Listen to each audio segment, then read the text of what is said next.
Zee 24 तास एक पाऊल पुढे। तत्कालीन आयकर उपसंचालक योगेंद्र मित्तलला तब्बल 57 कोटींची लाच देणाऱ्या उल्हास खैरेनं टॅक्स गुरु म्हणून मिरवत भागधारकांना तब्बल 1100 कोटींचा गंडा घातला। पाहुयात उल्हास खैरे आणि त्याच्या पत्नीच्या कर्तुतीचा हा रिपोर्ट। एक चेहरा, अनेक नावं, 2 लाख गुंतवणूकदारांना गंडा। महाराष्ट्रातलं बहुरूपी जोडपं उल्हास आणि माया खैरे। रियल लाईफ बंटी बबलीला दिल्ली पोलिसांनी रत्नागिरीतून अटक केल्यानंतर त्यांच्या आता फसवणुकीच्या सुरस कहाण्या समोर येऊ लागल्या आहेत। पैसे अल्पावधीत दामदुप्पट करण्याचं आमिष दाखवत या ठकसेन दाम्पत्यानं तब्बल 600 कोटींचा अपहार केल्याचं उघड झालंय।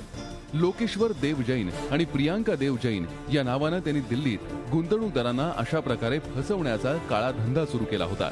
गेल्या अनेक दिवसांपासून या रथी महारथी दाम्पत्याच्या शोधात दिल्ली पोलीस होते।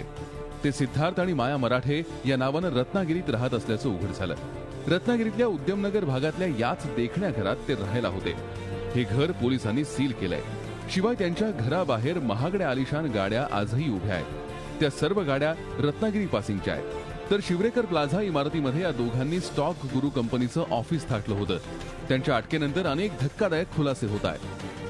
ठकसेन दाम्पत्याची 20 बँकांमध्ये 14 वेगवेगळी खाती असल्याचं समोर आलंय।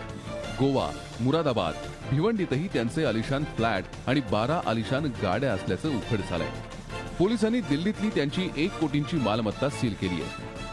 तसंच या महाठग दाम्पत्यानं महाराष्ट्र, दिल्लीसह उत्तराखंड, हिमाचल प्रदेश, मध्य प्रदेश, राजस्थानात अनेकांची फसवणूक केली आहे। दिल्ली पोलिसात 420-406 प्रमाणे भारतीय दंड संविधानच्या 420-406 प्रमाणे गुन्हा दाखल आहे आणि तो तिथे मोठ्या प्रमाणात फसवणूक केलं आहे असं आम्हाला दिल्ली पोलिसांकडून सांगण्यात आलेलं आहे आणि त्याप्रमाणे त्यांना अटक करून त्यांनी नेलेला आहे। 8 वर्षांपूर्वीच त्यांच्या विरोधात फसवणुकीचा गुन्हा दाखल झाला होता। मूळ घरच आहे ना, हे वतनाचं घर आहे त्याच्या आजोबाईचं, तेव्हापासून मग ते इथंच राहायचे। मग ते बँकेनं त्याचं कर्ज झाल्याच्या नंतर मग त्यांनी आपल्या ताब्यात घेतले ना। ते नाव बदलत कोट्यवधी रुपयांचा अपहार करणाऱ्या या महाठग दाम्पत्यानं आणखी कोणाकोणाला गंडा घातलाय याचा तपास पोलीस करतायत। यात रत्नागिरीतले अनेक व्यापारी आणि आरटीओ कार्यालयातले कर्मचारीही गुंतल्याचा संशय व्यक्त करण्यात येतोय।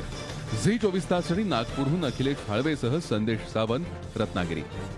झी 24 तास एक पाऊल पुढे।